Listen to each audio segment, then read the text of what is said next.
Hey everyone, Mario again, coming at you with another movie review. As you can tell, it's another entry in Monster Fest.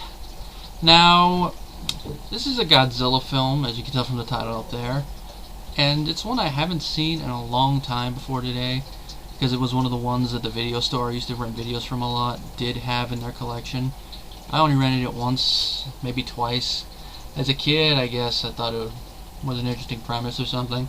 Now as an adult, I go back watching it, and I like it a little bit more. It's not one I could probably see myself rewatching a lot, but I can because it has a charm to it, has a slight heart to it. And basically, when you read the title, it's basically what you're getting. The Son of Godzilla, that's basically what you're getting. Now, it has a 4.9 on IMDb. On Rotten Tomatoes, it has a 33% with the audience and a 71% with the critics. So this is...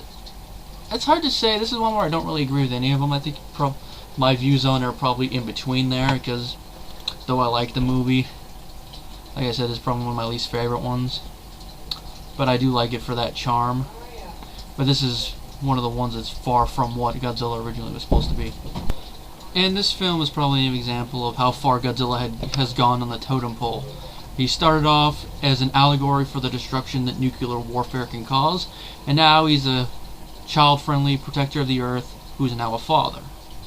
But despite that, it is a fun film. Now, the movie was directed by, I don't know if it's pronounced Jun or Jun Fukuda. And I'm going to check to see what else he directed. He directed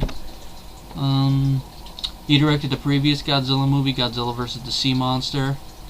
In the 70s, he also directed Godzilla vs. Gigan, Godzilla vs. Megalon, and one of my favorite entries in the series, Godzilla vs. Mechagodzilla. And of course, this film was followed by another one of my favorite entries in the series, Destroy All Monsters, but that was directed by Ishiro Honda.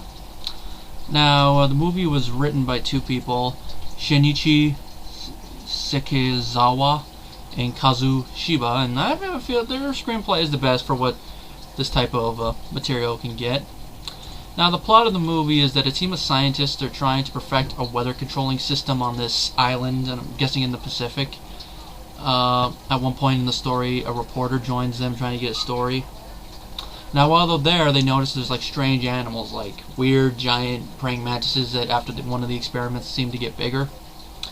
And of course, eventually they follow them, and the mantises, which are called Kamakuras, attack this thing that turns out to be an egg, and inside the egg is a little Godzilla. And of course, as they attack the little Godzilla, who shows up but Big Godzilla, and he kicks some monster butt. Now this, along with a lot of the earlier entries like this, is where you can see that the fighting is based off of professional wrestling. Because here in the fight, it looks like Godzilla was body slamming a lot of them. And at one point I'm like, Godzilla, why didn't you just pick up one of the mantises and hit another mantis with him? That way there's no murder weapon. But aside that, it's fun. It's fun to see Godzilla kick some insect butt and then annihilate one of them with his atomic breath. Now, of course, a good point of the middle of the movie involving the monsters is Godzilla bonding with his son, which goes by many names. Usually a lot of them are like Minilla or something, but it's interesting, and that's where the heart of the movie is that Godzilla bonding with his son. He's a good dad, and this leads to the climax that touches at the heart, involving Snow and two gigantic reptilians. And of course, there's also a good end fight with the spider Kumoga, who is known as Spyga in the English dub. I only know that because in my dub of Destroy All Monsters. In which, the only problem I have with that end fight is I think Godzilla got taken down at one point by the spider a little bit too easily. You would think that he would be able to defeat a spider easier than this, but that's just me.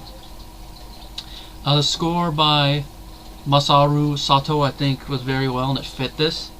And in case I haven't mentioned already, I saw the Japanese version this time, so I didn't see the version I actually grew up watching a couple times. And I think that maybe helped a little bit, because I think the English dub of this movie combined with its editing is probably why I didn't like it the first time, or not as much. Because I don't remember, because like I said, my memory is pretty vague, but I don't remember the film opening the way it did. I think it was edited. But like I said, it has a heart to it, and that's why I found it very enjoyable. Now, of course, obviously, like some of these earlier ones, the effects are kind of dated, but that's part of the charm of it. You're like, ooh, look at that, ooh, look at that. And not to say the design of Godzilla in this film is probably not my favorite of it, because this is where it's starting to shift towards kind of a reptilian human-like one, which comes full circle in the last few Godzilla films in the first series.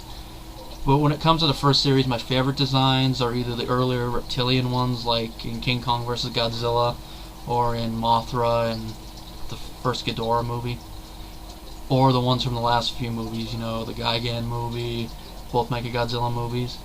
But my favorite Godzilla design overall is the one that was the predominant one during the second series. But I have to say this one is serviceable. And of course the design of Minilla looks like what a younger Godzilla would be. But there's one question I kind of wonder though about this is, how is Minilla, Armenia, or whatever his name is pronounced, able to shoot atomic breath? His father, we all know, created, you know, due to atomic experiments. But how could his son do it? You would think that his son would be a normal Godzilla. Unless, of course, he was also exposed to atomic energy. Maybe whatever caused the mantises to grow also caused him to get like that. That's just my only guess. Because in the second series, they gave an explanation, is that he started off as an unmutated Godzilla source, and being around his dad all that time caused him to grow bigger because he was exposed to the radiation from being around Godzilla. And of course, that's another thing these later sequels start to ignore, is the fact that he is radioactive and as such, you know, emits radioactivity. Because the human characters are around Godzilla a lot, but they don't seem to be in danger other than the fact, you know, he's a giant monster that breathes radioactive fire. You know, none of the danger is like, oh, he's radioactive, we gotta get out of here. As for the human characters, like always, the story, you know, is just to set up the scenario, but I think what makes a lot of the... I think this is the thing that really makes the stories, though, even though they're not as written well as they could be, is the back and forth between the actors, you know. Like, for example, all the scientists that are there originally, you buy that they've been working in close contact with each other for a long time.